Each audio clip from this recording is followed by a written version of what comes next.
नमस्कार, आदाब। मेरा नाम है रवि और आप देख रहे हैं एक लफ्ज़ हर रोज़। और मैं फिर से हाजिर हूँ एक और नया लफ्ज़ लेकर। तो आज का जो लफ्ज़ है वो है मुतरादिफ। मुतरादिफ ये एक अरबी भाषा का लफ्ज़ है और ये एक विशेषण है यानी एडजेक्टिव है। इसका मतलब होता है कि सिनोनिम यानी कि किसी के पर्याय, किसी के बराबर या समानार्थक। तो अगर कोई चीज़ दो बराबर है तो हम ये कह सकते हैं ये इसके मुतरादिफ है।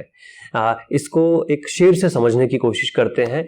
माहिर बिलग्रामी साहब का एक शेर है, वो कुछ यूं है कि ये दर्द दिल तो है इस जिंदगी का मुतरादिफ, ये दर्द दिल तो है इस जिंदगी का मुतरादिफ, मरज अगर कोई होता तो कुछ दवा करते।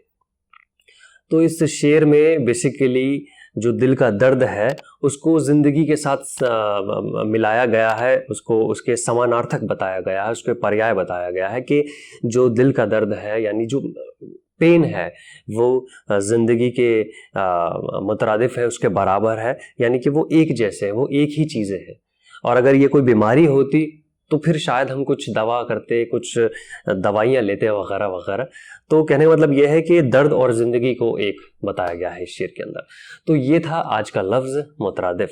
और अगर आपको ये वीडियो अच्छी लगी है, ये लफ्ज़ अच्छा लगा है तो इसको लाइक करें, शेयर करें, सब्सक्राइब करें। और अगर आपके ज़हन में कोई ऐसा लफ्ज़ है जिसका मतलब आपको नहीं मालूम तो कमेंट करें और मैं आपसे फिर से मुलाकात करूँगा नई वीडियो के साथ, नए लफ्ज़ के साथ। तब तक आप लोग अपना ख्याल रखें।